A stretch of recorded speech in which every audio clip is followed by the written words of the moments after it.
Good evening. It's so nice to see you all here tonight. This, as Steve said, is our first concert since December 2019. It's kind of hard to think about that a little bit. Think about it, it's a long, long time. Before the pandemic, we were in preparation for a concert considering that the shutdown, and we were almost a week away from that performance when the shutdown happened. And we would have then followed that up with one of our famous Pops concerts at Memorial Hall. Also at that time, we had an annual competition that was called the Spotlight on High School Talent. And that year, we had a winner. And that winner is Neve Godfrey. And she is fortunately with us tonight. She will sing a solo. It's marked in the program in the piece, in the selection, Remembrances of Love. And we're thrilled to have her with us tonight. She also happens to be the daughter of one of our altos, Ellie St. George, which is also, as speaking as a parent of someone, or some too, who perform in their school events and other events, I just know how proud that makes parents and family members, so I thought I should call that out. We've been through quite a journey, as we know, and Polymnia started rehearsing in early March, and these brave souls came together Tuesday, and they had to do so with the mixed messages from all of our media outlets of rising counts of the virus, and yet hopeful news as well. And everybody had to weigh all these situations, as we all did in our own areas of life. And yet these people still came to rehearsal as often as they could. Some people had to take off 1 or 2 weeks at a time because some people got COVID. And it was not an easy time to rehearse. And so we're here tonight as a testament of bravery on our part for the souls who are up here and their willingness to come out and their dedication to live performance. Live performance, as many of you know, has taken a pretty big hit in our economy, and many people who depend on it for their livelihood. And we are thrilled to have each and every one of you in these seats tonight. And we look forward to having you in these seats and other seats going forward. Hopefully we will see you in December and March and June of next year without fail and with our usual fare. And we're so looking forward to getting back to that. When I chose this music, it was about a 3 or 4 month process, which is normally not that long. Normally I don't have that much luxurious time, but when you're in lockdown, you tend to get a little reflective and take a little bit more time to do some things. So as I chose this music, and as I choose concerts in general, I try to pick a theme of some sort, even though it may not be an airtight theme, but it might have some sort of thread connecting the music. And I wasn't sure what to do with this particular concert, but I started looking through music in my past and just new pieces that I hadn't seen and some composers that I was aware of that I may or may not have performed before. And as I started looking, so I started narrowing down the words for tonight's concert, there seemed to be a thread developing that the music that was being chosen had something to do with some sort of commonality with our journey through the pandemic, some sort of aspect that we were all going through at one time or another. So I hope you enjoy that aspect of it. Enjoy is not quite the right word, but get something out of this journey that we're going to present to you. When we first rehearsed, Evans Travis saw this thread that went through, and he decided to write a narrative. And so at the beginning of each song, you're going to hear this narrative that is going to be spoken by different members of our family. Before we do that, Phil Kukura is going to come up and introduce our first song, which is not listed in your program.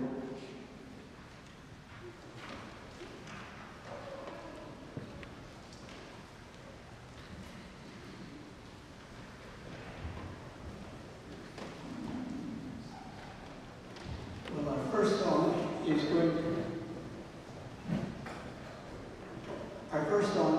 going to be the Ukrainian national anthem. Those of you who've been following the war for the last 100 and few days have by and large marveled at the steadfastness, the bravery, the sense of dedication that has been shown by the people of Ukraine. Steadfastness in the face of the overwhelming size of the enemy, the bravery in the face of the armaments coming at them, and the dedication not to give in, just not to give in. Though fully independent only since 1992, when the Soviet Union collapsed, the Ukrainians have been singing this song for 100 years, a reflection of their struggle to be independent of the various imperial powers that have beset them, whether it was Nazis or communists, whether it was Russians or whoever it was. And each time they seem to be getting a step forward, there'd be another juggernaut coming at them and overwhelming them until independence came in 1992. The words of this anthem are a reflection of this struggle for their freedom and independence. The opportunity to be alone, self-governing, with their own values in place, and taking care of one another as a people. As you hear the words, I'd invite you to see how timely the words are for the situation that we're going through today. That is to say, listen to the words that are going to be coming at you about the dedication of the steadfastness, but also of the spirit and the determination to prevail in the face of this overwhelming force that is beset them. I'm going to read you a translation of the words because we're going to sing it in Ukrainian. The words go roughly this way. Apologies for the translation, but it's my take. Till now, Ukraine's glory has not passed, nor her freedom. And upon us, my young brothers, fortune shall smile.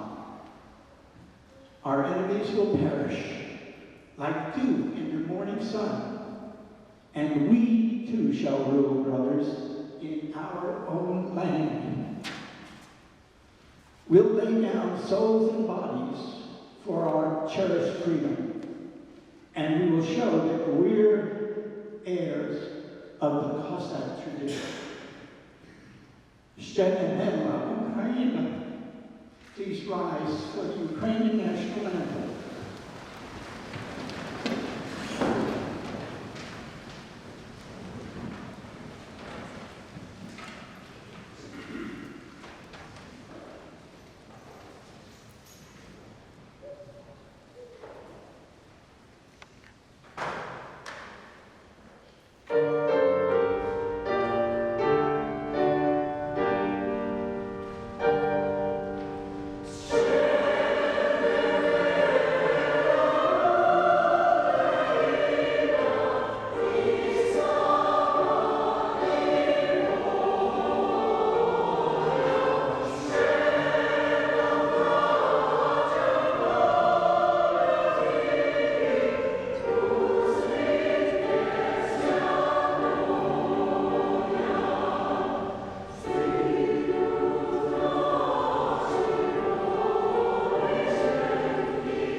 Here we are amid a global pandemic, upheaval in the world, and division in our national life and discourse.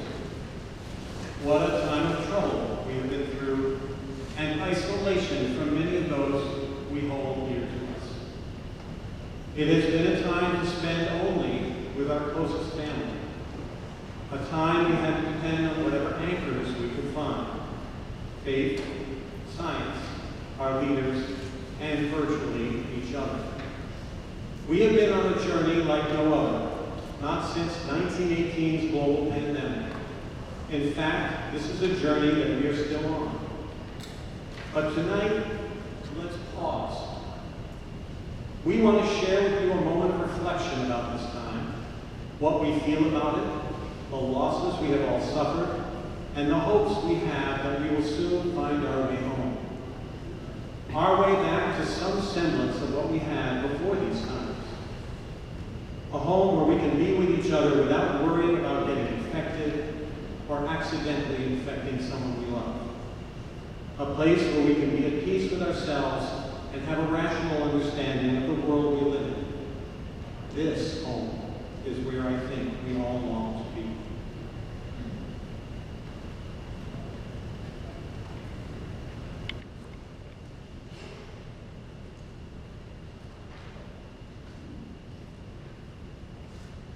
To begin, we ought to first recognize the significance of this concert tonight. For the first time in over 2 years, we are all here together. We have come in from the troubles of the outside world and put our hopes and fears aside in order to hear beautiful music. This coming in and being together is perfectly reflected in a very old Jewish hymn taken from the Book of Psalms, number 133, called Hine Ma Tov. It translates to, "Behold, how good and how pleasing for people to sit together in unity."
Our mic doesn't work when the battery failed, so we're going to project. Wide open spaces. Our losses are a powerful reminder that we must move on. This is, no doubt, what those we have lost want us to do. But the question is, move on to what? We have been living in small, closed spaces all this time. Many have stayed close to home within their communities, closed off by walls and masks. At least for now, we have been told that we can incrementally relax some of these restrictions designed to keep us from harm to ourselves and or one another. This opening up is a sign that the wide, more open spaces are available to us again to journey on. Engaging with the world around us has always been a way to learn about the world and, when we consider what we have seen, learn about ourselves. There is so much to see. Adventure is calling to us all to come out into the wide, open spaces.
through some kind of video conferencing process. To see our loved ones and dear friends from afar can be both gratifying and frustrating.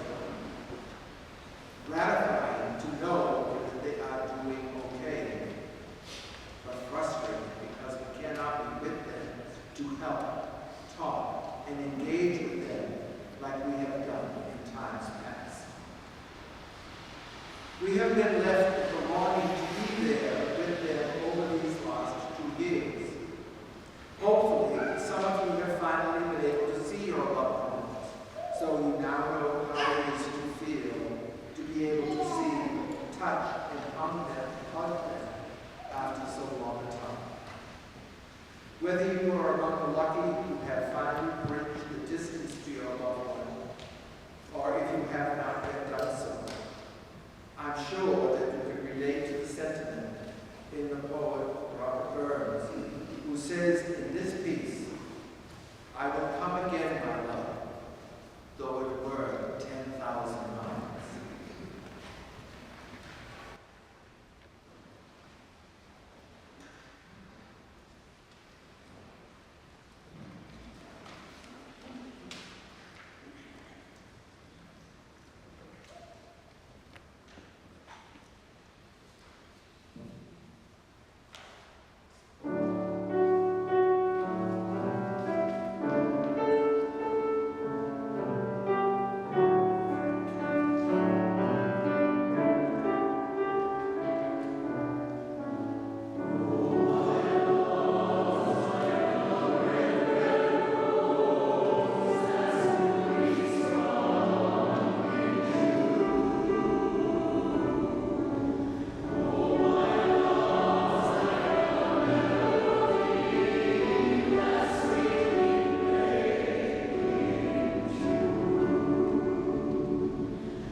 I will be humble, for I know my weakness.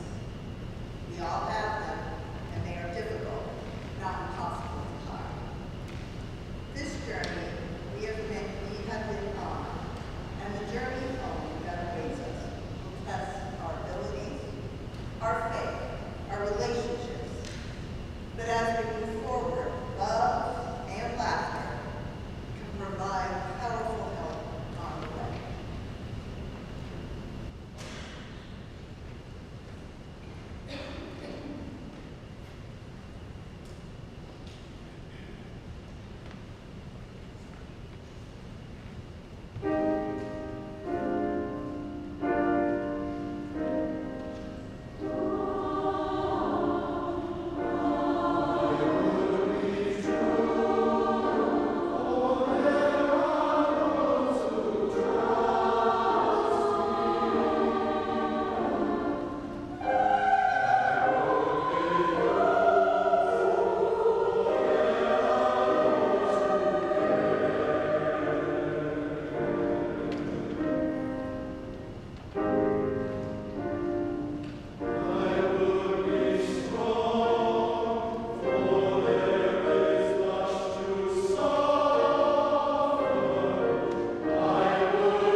All is fair.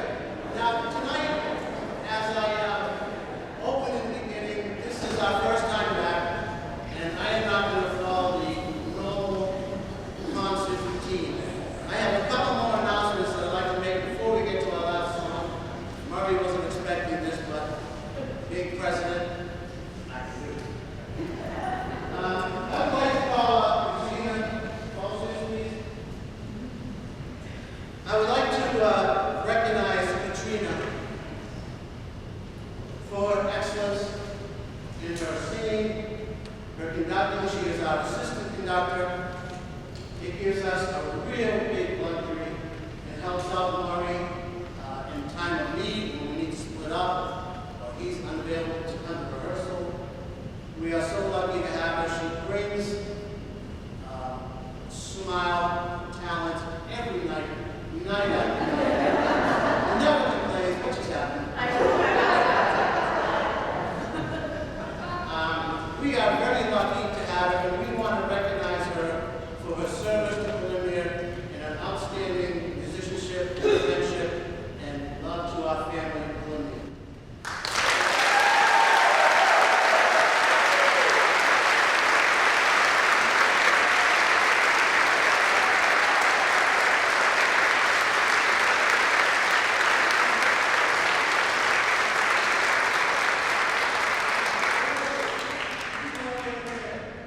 I feel like the Wizard of Oz. Dorothy, you know, you've been with us for an awful long time. And let me tell you about this gal. She is an outstanding musician, pianist, doesn't even compare to what kind of person she is. She is the beat that gives us the notes night after night, rehearsal after rehearsal, filling in for Murray and Katrina when we need to, splitting us up. She pounds it out, let me tell you. And we are so lucky to have her, Dorothy. Thank you so much. We want to recognize her.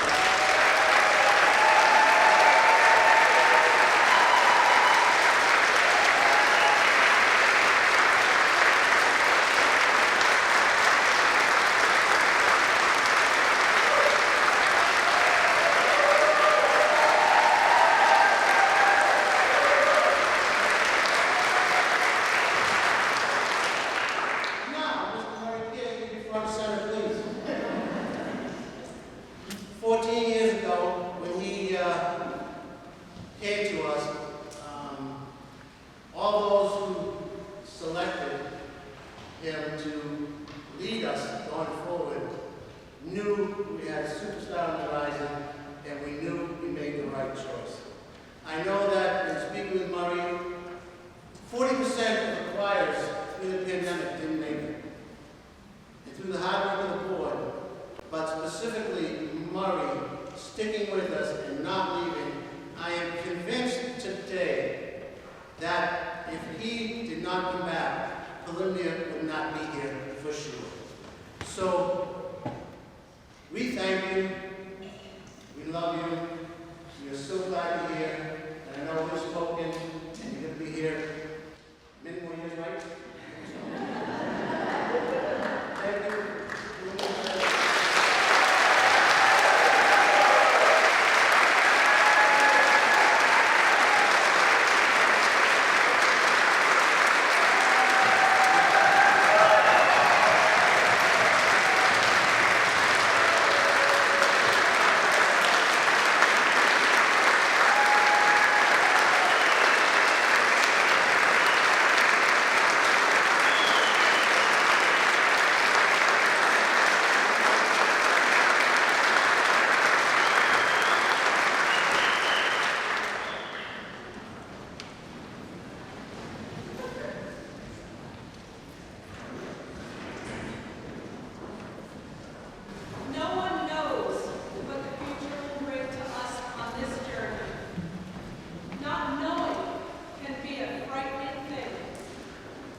their day. A day without fear, without conflict, and surrounded by friends and family.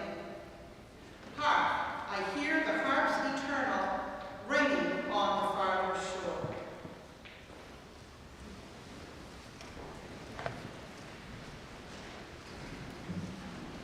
On behalf of the Polymnia Choral Society, thank you for coming out tonight. We wish you a safe journey full of love as you and we make our way home.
If you have a telephone, it probably seems like illegal robocalls are out of control.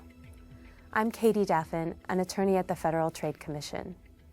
If you pick up the phone and hear a recorded message instead of a live person, that's a robocall. Consumers are getting more and more robocalls, and they are not happy about it. As the number of calls has multiplied, the number of complaints has too. The reason for the spike in robocalls has to do with technology. Companies are using auto dialers that can send out thousands of phone calls every minute for an incredibly low cost. What's important is that the companies that use this technology don't bother to screen for the numbers on the National Do Not Call Registry. If a company doesn't care about obeying the law, you can be sure they're trying to scam you. You've probably gotten robocalls about candidates running for office or charities asking for donations. These robocalls are allowed. But any robocall that's trying to sell you something probably is illegal, unless you've given your written permission to get calls from that company. The FTC has stopped billions, yes, billions of robocalls in the last 2 years. Tracing these calls is a tough job, and there are a few reasons for that. One is that many different companies use the same or very similar recorded messages. Another is that they fake the caller ID information that you see on your phone. That's called caller ID spoofing, and new technology makes it very easy to do.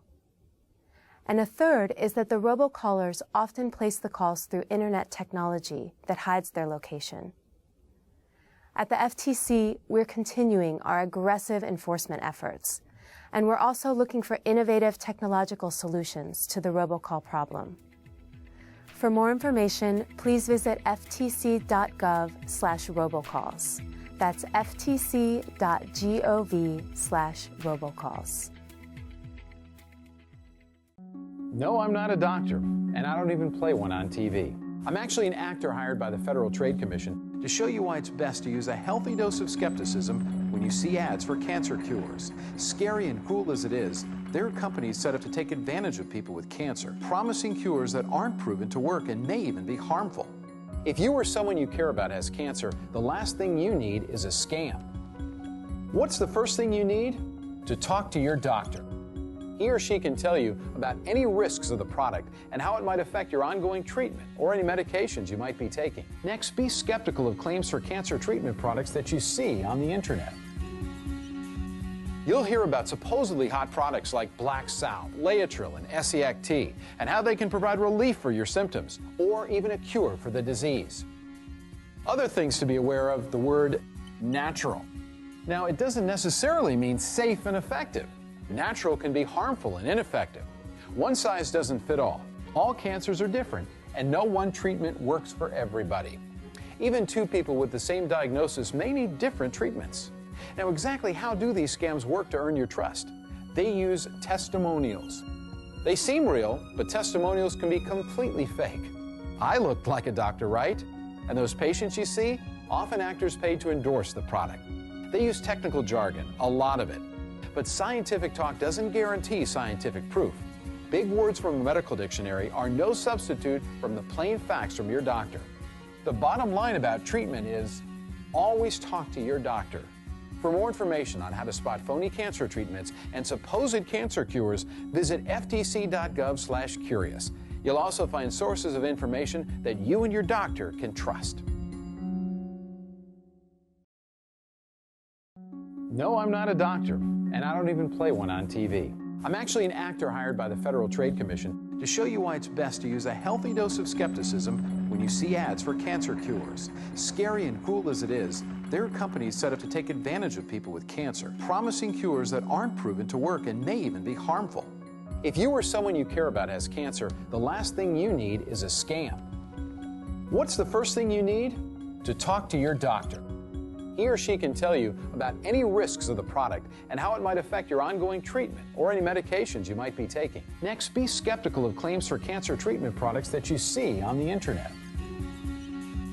You'll hear about supposedly hot products like Black Sal, Laetrile, and Esiac-T, and how they can provide relief for your symptoms or even a cure for the disease. Other things to be aware of: the word natural.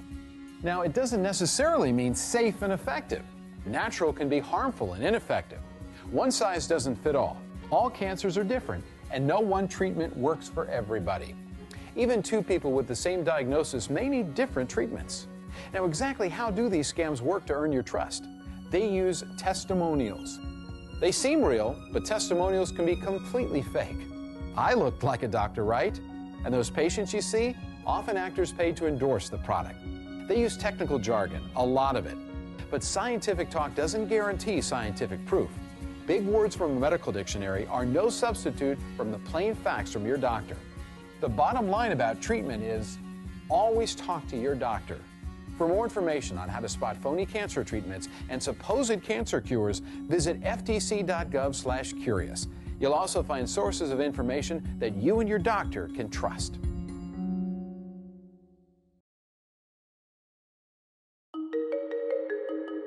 Identity theft happens. It's an unfortunate fact of modern life.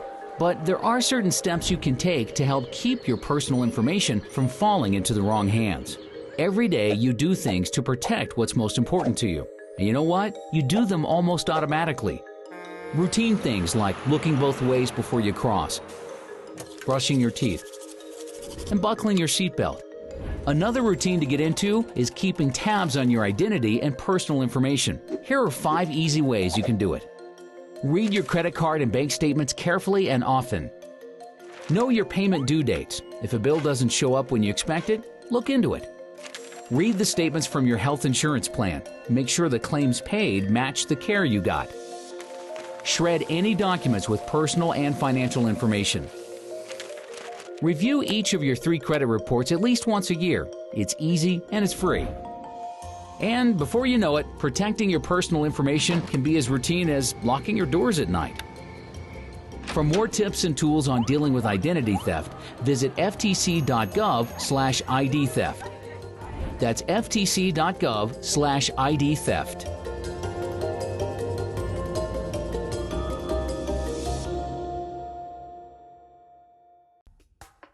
Telemarketing fraud is a crime that affects millions of Americans every year. Telemarketing scammers will say anything to commit fraud, even if you're the one initiating the phone call. Hi, I see you're responding to our ad for a guaranteed line of credit. We believe that everyone deserves a loan. However, we do charge a small processing fee in order to get your application in the system. All I need is your bank's routing numbers. They're at the bottom of a check. I was thinking of starting a business, but I didn't have the startup cash. My credit isn't so hot, so I thought this would be a great way to get the money I needed. I didn't realize it was a scam. Now I know better. Hello? Mr. Johnson, we've got a credit card for you guaranteed. Look, I'm not interested. Don't call me again, or I'll report you to the FTC. Telemarketing scams usually start with a phone call, but they can also start with an online ad or a piece of mail. I clicked through an ad on the internet and filled out a form. It seemed legitimate. They called a few hours later and said people like me were making lots of money with just a small investment. They said it was easy to get started and their business experts were just a phone call away. I didn't know they were a fraud. I still get calls for bogus business opportunities. I must be on some sort of list. But now I know better. I understand you want to make money from home. I'm not interested. Goodbye. The Federal Trade Commission and your state attorney general are working hard to stop telemarketing fraud. You can help. Recognize, report, register. First, learn to recognize the signs of telemarketing fraud, like callers who ask for money first, or who want to know your bank account, credit card, or social security number. Scammers may even have your billing information before they call you. Often, they're trying to get you to say okay so they can claim you approved a charge. Second, if you have been scammed, or you think someone is trying to scam you, report it to the Federal Trade Commission. It's as easy as going to ftc.gov and clicking on the link on the right. It's more helpful to the FTC if you can give the name or phone number of the company that called you and the date they called. Third, join the millions of Americans who have registered their phone numbers on the National Do Not Call Registry. It's easy. You can register online at donotcall.gov. Be sure to complete the process by clicking the link in the confirmation email you receive. You can also call toll-free 1-888-382 1222 from the number you wish to register. And remember, although telemarketing scammers may seem friendly, they're anything but. They're trying to worm their way into your wallet. You can stop them by keeping your information to yourself, no matter how tempting the offer. Let's say goodbye to fraudulent telemarketers. Visit ftc.gov/phone fraud to learn more about how to recognize and report telemarketing fraud.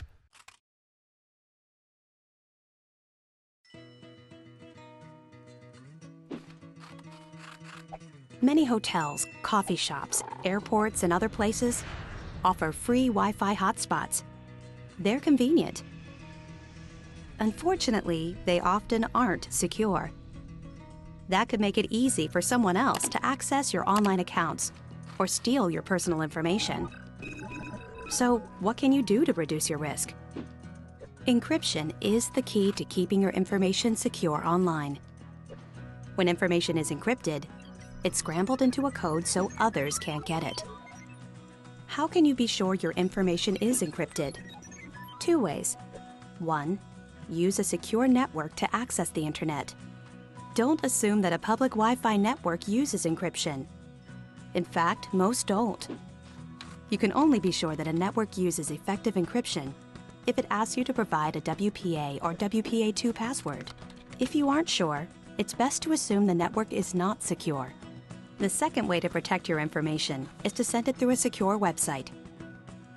A secure site will encrypt your information, even if the network doesn't.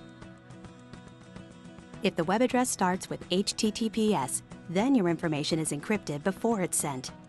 The S stands for secure. Look for HTTPS on every page you visit, not just when you log in. If you use an unsecured Wi-Fi network to log into an unencrypted website, strangers using that network can hijack your account and steal your private documents, contacts, family photos, even your username and password.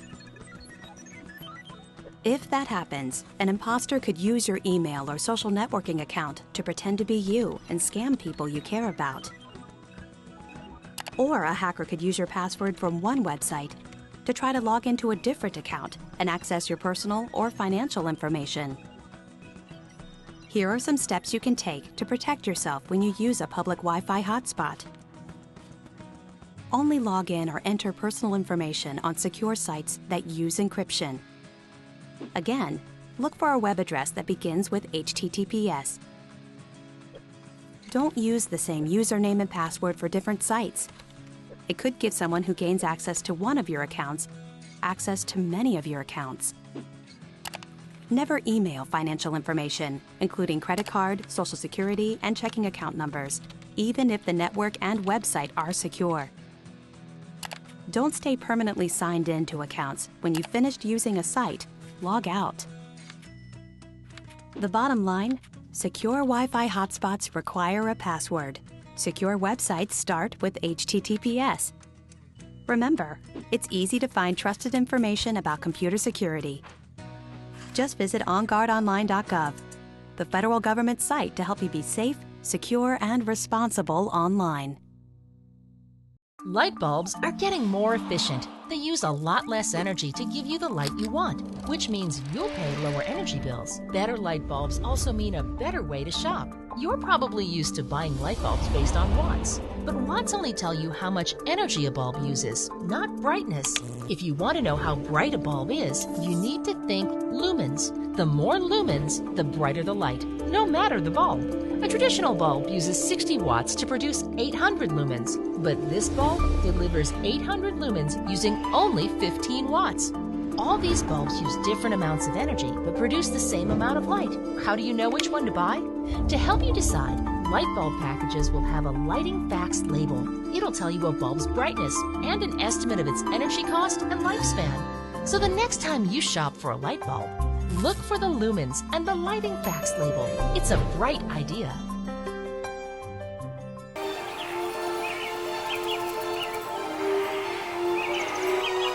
Only you can prevent wildfires.